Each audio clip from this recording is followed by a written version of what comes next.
अस्सलाम वालेकुम, मैं हूं फखर दुरानी और आप देख रहे हैं फैक्ट चेक पाकिस्तान। आज 3-4 मौज़ूआत के ऊपर बात करेंगे। पहले नंबर पे आपको एक खबर दूंगा। इमरान खान दौर में एक वजीर थे, बड़े अहम वजीर थे। उनकी इस्लामाबाद में नाजेबा हरकत करते हुए एक वीडियो सामने आई, कुछ लोगों ने उनको पकड़ा था और उसके बाद जब ये वीडियो जनरल फैज हमीद के पास आई और उस वीडियो के आने के बाद वो जो वजीर थे वो जनरल फैज हमीद की उंगलियों के इशारे पे नाचते थे। वो कौन से वजीर थे, वो क्या वाकया कहाँ पे हुआ था और किस वजीर के साथ, ये तमाम तर तफसीलात आपके साथ शेयर करूंगा।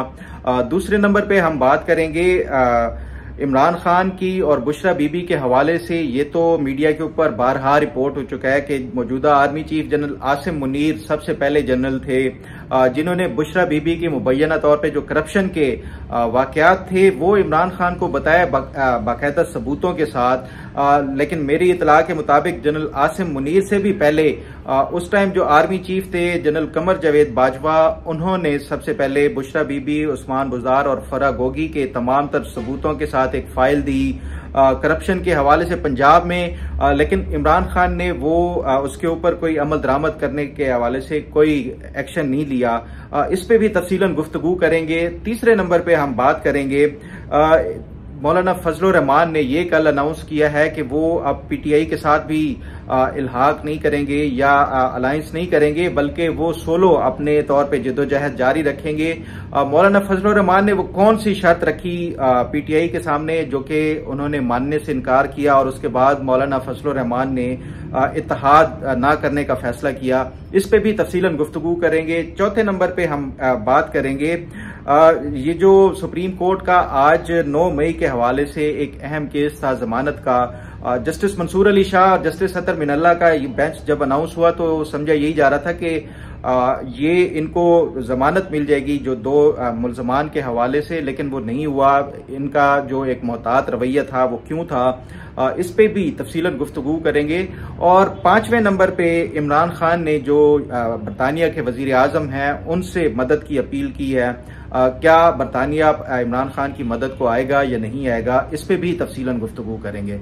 सबसे पहले बात कर लेते हैं इमरान खान के उस वजीर की जिनकी मुबैना तौर पे एक नाजेबा हरकत की वीडियो सामने आई थी। मेरा एक पूरा सहाफती कैरियर में ना मैंने इस तरह के कोई स्टोरीज कभी कवर की हैं और ना ही मैं इस तरह के जो है वो स्कैंडलाइज करना चाहता हूं, लेकिन ये वाकया क्योंकि इसका आगे पूरी इमरान खान के दौरे हुकूमत में कि किस तरह जनरल फैज हमीद ऑपरेट करते थे और किस तरह वज़रा को इस्तेमाल करते थे अपने मकासद के लिए, उसका कॉन्टेक्स्ट क्लियर करने के लिए ये मेरे पास जो एक इन्फॉर्मेशन है मैं वो आपके साथ शेयर करना चाहता हूं। तो वाकया कुछ इस तरह का है कि ये इमरान खान के एक बड़े अहम वजीर थे। अब आप पूछेंगे कि उनका नाम क्या है, मैंने नाम उसका जरूर बताता। आज मैंने उनको मौकफ के लिए राब्ता भी किया, लेकिन पहले भी उनसे मेरा मौकफ के लिए राब्ता होता रहता था, उनसे बातचीत भी होती रहती थी। लेकिन लास्ट टाइम जो उनसे कोई बातचीत हुई थी वो कोई इतनी अच्छी नहीं हुई थी।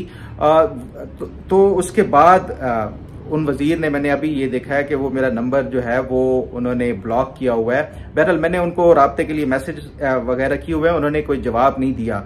अगर वो जवाब दे देंगे तो मैं उनका नाम भी बता दूंगा। इतना मैं आपको बता सकता हूं कि वो वजीर जो है वो इलेक्टेड वजीर नहीं थे बल्कि अनइलेक्टेड वजीर थे इमरान खान के दौरे हुकूमत में। तो वाकया कुछ इस तरह है कि वो 2019 में ये वजीर साहब कोई डिप्लोमेटिक इनक्लेव में किसी खातून, और वो जो खातून थी वो पाकिस्तानी शहरी थी, उनके साथ नाजेबा हरकत कर रहे थे और उनकी बाकायदा तौर पे वीडियो बना ली गई और उसके साथ साथ सेफ सिटी कैमरास में भी ये वाकया जो है वो कैप्चर हो गया था। तो ये तमाम जो वीडियोस थी वो उस time general Faiz Hamid DGC थे, तो वो करता धरता थे उस टाइम पूरी, ना सिर्फ उस दौरे जो हुकूमत में इमरान खान के, बल्कि इस तरह की जो तमाम तर जो एविडेंसेस और वीडियोस होती थी वो जनरल फैज हमीद के पास वैसे ही जाती थी।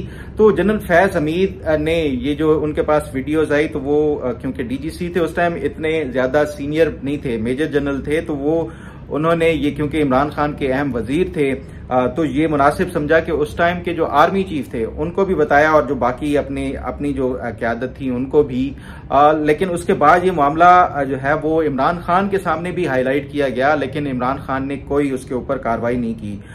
वो जो वाकया था इनका नाजेबा हरकत का और वीडियो जो सामने आई, उसके बाद जितने भी उस वजीर का अगर आप कंडक्ट देख लें, वो जो नॉन इलेक्टेड वजीर थे वो ऐसे लगता है कि वो बिल्कुल जनरल फैज हमीद की उंगलियों के इशारे के ऊपर नाच रहे थे। वो जो भी उन्होंने आगे एक्शन और कार्रवाइयां की, चाहे वो किसी भी हवाले से पॉलिटिकल हों या बाकी हों, उससे क्लियर कट एक रिफ्लेक्शन जा रहा था कि वो किसके इशारे के ऊपर, वो इमरान खान से भी ज्यादा जनरल फैज हमीद के इशारे के ऊपर नाच के और उनके कहने के ऊपर तमाम तर जो है वो कार्रवाइयां करते रहे। वो वजीर के जो है बाद में भी जनरल फैज हमीद ने उनको हमेशा हेल्प आउट किया है।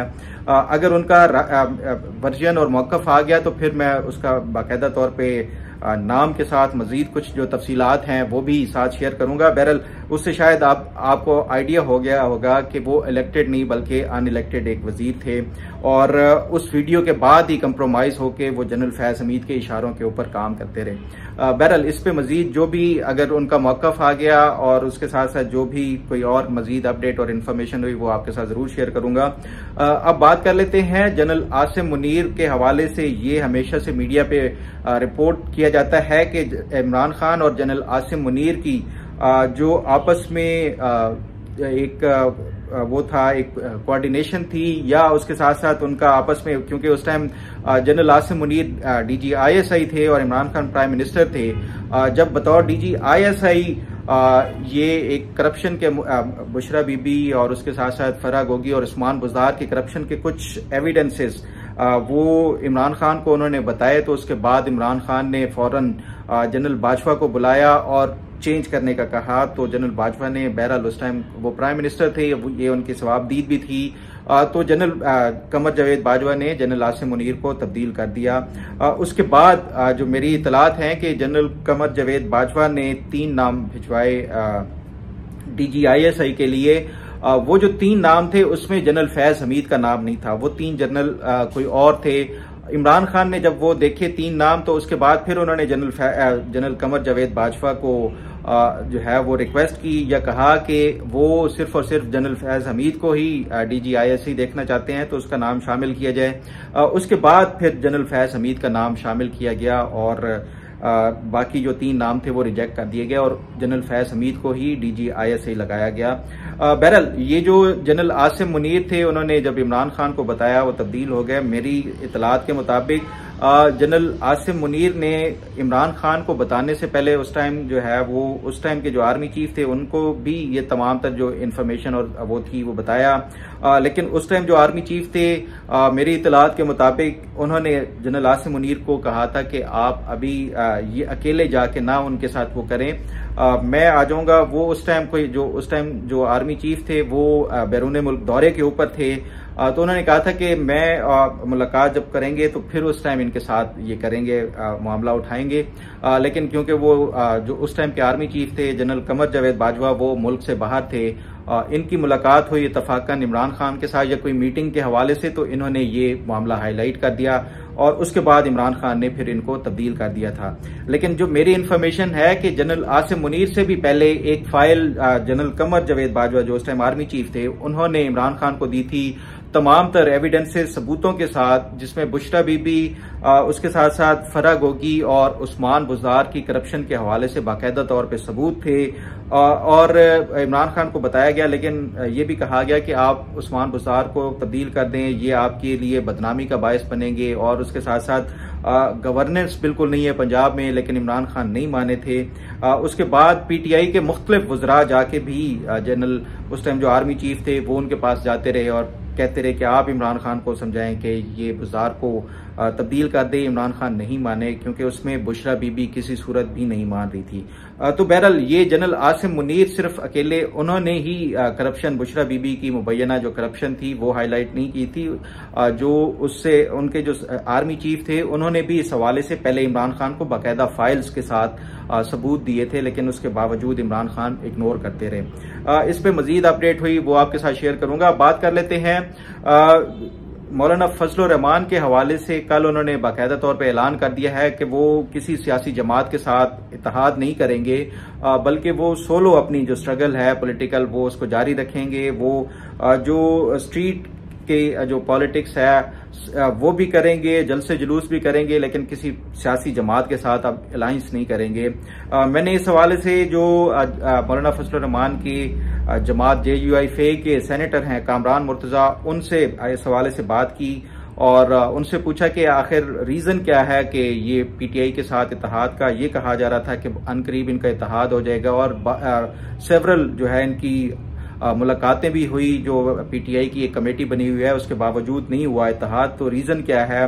कामरान मुर्तजा साहब ने ये मुझे बताया कि PTI को JUI की तरफ से एक जो है मेन वो बताया गया था या डिमांड या मुतालबा किया गया था कि अली अमीन गंडापुर जो वजीर आला हैं खैबर पख्तूनख्वा के, वो लेटर लिखें पेशावर हाई कोर्ट को और उनसे मुतालबा करें कि पेशावर हाई कोर्ट जो खैबर पख्तूनख्वा में होने वाली मुबैना तौर पर धांधलियां हैं उसके लिए एक जुडिशल कमीशन बनाए, उसकी तहकीकात करें इलेक्शन में धांधली के हवाले से। ये जब जुडिशल कमीशन बनेगा उसके ऊपर, क्योंकि ये कामरान मुर्तजा साहब बताते हैं कि PTI का भी यही एक वो है कि उनके खिलाफ धांधली हुई है, तो इससे फिर उनका जो मौकफ है बाकी सूबों में भी मजबूत होगा और इफेक्टिव एक वॉइस जाएगी और उसके साथ साथ इलेक्शन कमीशन के ऊपर भी दबाव बनेगा कि एक सूबा खैबर पख्तूनख्वा अगर इंतखाबात में धांधली के हवाले से कोई इंक्वायरी करा रहा है जुडिशल कमीशन बनवा के, तो बाकी सूबों को भी इस हवाले से वो करना चाहिए। तो इससे इनडायरेक्टली PTI को फायदा होगा। पहले JUI का जो PTI का वफद था वो कहते हैं कि वो मान गया और उन्होंने कहा हम इमरान खान से मुशावरत के बाद वो करेंगे, लेकिन उसके बाद वो कहते हैं कि अली अमीन गंडापुर साहब नहीं माने, जो वजीर आला खैबर पख्तूनख्वा है, और PTI ने भी इस हवाले से कोई मुस्बत जवाब नहीं दिया। उसके बाद ये फैसला किया गया कि अब जो PTI के साथ है उनके साथ इत्तेहाद नहीं हो सकता। एक तो वो कहते हैं कि माजी में भी हमारा जो एक अलायंस के हवाले से कोई जो तजर्बा था वो कामयाब नहीं रहा, क्योंकि बड़ी जो सियासी जमातें हैं वो अपने हमारा जो स्ट्रीट पावर है उसको इस्तेमाल करते हुए अपनी बातें मनवा लेते हैं और हमें फिर इग्नोर कर देते हैं।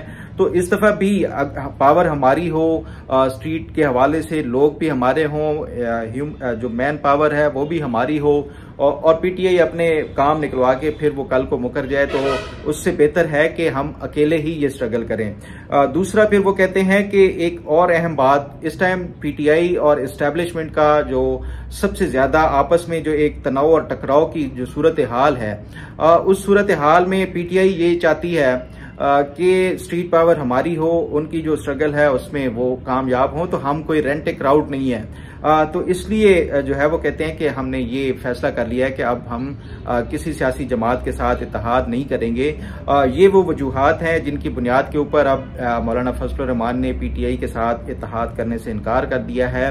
ताहम वो कहते हैं कि जो माजी के हमारे तलख तजर्बात थे, एक दूसरे के साथ जो तलखियां थी वो कम हुई है, हमने एक दूसरे के साथ मिल बैठ के खाना भी खाया है, नमाजें भी पढ़ी हैं, बातें भी हुई हैं, लेकिन ये इत्तेहाद नहीं हो सकता। इस पे मजीद कोई भी अपडेट हुई तो वो आपके साथ जरूर शेयर करूंगा। बात कर लेते हैं सुप्रीम कोर्ट के जो आज अहम एक केस था PTI के 2 वर्कर्स के हवाले से 9 मई में जिनको गिरफ्तार किया गया था जमानत के हवाले से। 2 रुकनी बेंच था, जस्टिस मंसूर अली शाह और जस्टिस अतर मिनल्ला। नॉर्मली ये होता है कि जो जमानत का केस हो कोई इतने बड़े उसमें वो कोई संगीन किस्म के इल्जामात ना हो तो उस पर जमानत सुप्रीम कोर्ट इनकार नहीं करती, और पहली समाअत पे अगर कोई इतने बड़े वो ना हो तो शायद मिल भी जाती है बाज़ औक़ात जमानत, क्योंकि ये राइट है हर एक उसका मुल्जिम का। तो आज इस तरह नहीं हुआ, बल्कि इन्होंने बड़ा मोहतात रवैया अख्तियार किया। जस्टिस मंसूर अली शाह ने भी और जस्टिस अतर मिनल्ला ने भी, एक तो एविडेंसेस के हवाले से, CCTV फुटेजेस के हवाले से पूछा गया और फिर ये पंजाब हुकूमत को नोटिस जारी करके एक गैर मुय्यना मुद्दत तक जो है वो इसका वो कर दिया, एडजर्न कर दिया जो सुप्रीम कोर्ट की समाअत थी।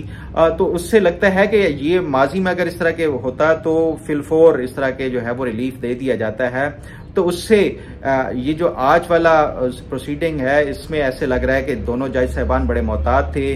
अगर आप ये पिछले एक हफ्ते के इवेंट्स देखें तो जनरल फैज हमीद के बाद के खिलाफ जो कार्रवाई हुई है तो उसके बाद मैं भी ये समझता हूं कि ये काफ़ी अब अदालतें इस तरह के हवाले से और ख़ास तौर पे 9 मई के हवाले से जो भी मुकदमात होंगे उसमें अच्छी खासी मोहतात ही नज़र आएंगी। बहरहाल इस पे मजीद जो अपडेट हुई वो आपके साथ शेयर करूंगा। अब बात कर लेते हैं इमरान खान ने जो बरतानवी वजीर आजम है उनसे ये इस्तदा की है कि वो पाकिस्तान में होने वाली ह्यूमन राइट्स वायलेशन है उसको हाईलाइट करें पब्लिक उस पर, और उसके साथ साथ ये कि जो उनकी सियासी जमात को जिस तरह टारगेट किया गया है, जिस तरह इलेक्शन में धांधली के हवाले से और इस तरह के मामलात इमरान खान ने वो कहा है बरतानवी जो वजीर आजम है उनको, तो ये क्या उससे कोई इम्पैक्ट पड़ सकता है? क्या बरतानवी वजीर आजम पाकिस्तान के अंदरूनी मामलात में जो सियासी मामलात हैं उसमें इंटरफेयर कर सकते हैं? तो मेरा नहीं ख्याल कि वो कोई इस हवाले से कोई इतना बड़ा अहम किरदार अदा कर सकते हैं। हाँ, इस तरह के जो मगरबी ममालिक हैं वो पहले भी वो हाईलाइट या इस तरह की बात कर देते हैं कि पाकिस्तान में जो ये इस तरह की वायलेशंस हो रही हैं उनके ऊपर उनको कंसर्न्स हैं। उससे ज्यादा ये जो अपने खदशात का इजहार है उससे ज्यादा मैं नहीं समझता कि कोई भी मुल्क हो किसी सॉवरन कंट्री के अंदर जो इंटरनल अफेयर्स हैं उसमें दखल अंदाजी कर सकता है। और ये इमरान खान को मैं ये समझता हूं कि ये इस तरह की जो अपील्स हैं, ठीक है, वो हर एक पॉलिटिकल पार्टी जो भी विक्टिमाइज वो समझती है कि वो हो रहे हैं, वो अपने जो ये इस तरह के जो जितने भी मामलात हों उसको हाईलाइट करने की कोशिश करते हैं, लेकिन मैं नहीं समझता कि इतने बड़े लेवल पे और कि वज़राए आज़म और हुकूमतों से ये कहा जाए। हाँ, इंटरनेशनल जो बॉडीज हैं, चाहे वो ह्यूमन राइट्स वॉच हो या उसके साथ साथ बाकी जो इस तरह के जितनी बॉडीज होती हैं उनको हाईलाइट करना है वो एक डिफरेंट चीज है, लेकिन हुकूमतों से ये कहना कि वो अपना किरदार अदा करें, तो ये इमरान खान एक तरफ तो क्या हम कोई गुलाम है वाली बात करते हैं और दूसरी तरफ दूसरे ममालिक को ये इनवाइट करते हैं कि हमारे जो दाखिली मामलात हैं, इंटरनल अफेयर्स हैं, उसमें आप आके इंटरफेयर करें और हमारे हवाले से बात करें। तो ये उनके कॉल और फेल में जो तजाद भी सामने आता है। बहरहाल मुझे नहीं लगता है कि ये उनकी इस तरह की अपील से बरतानवी हुकूमत या बरतानवी वजीर आजम को इतना ज्यादा बड़ा असर लेंगे।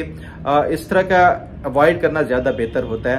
बहरहाल इस हवाले से भी मजीद कोई अपडेट और इन्फॉर्मेशन हुई आपके साथ जरूर शेयर करूंगा। उम्मीद है आपको आज का प्रोग्राम भी पसंद आएगा। अल्लाह ताला आपका हामी और नासिर हो। अल्लाह हाफिज।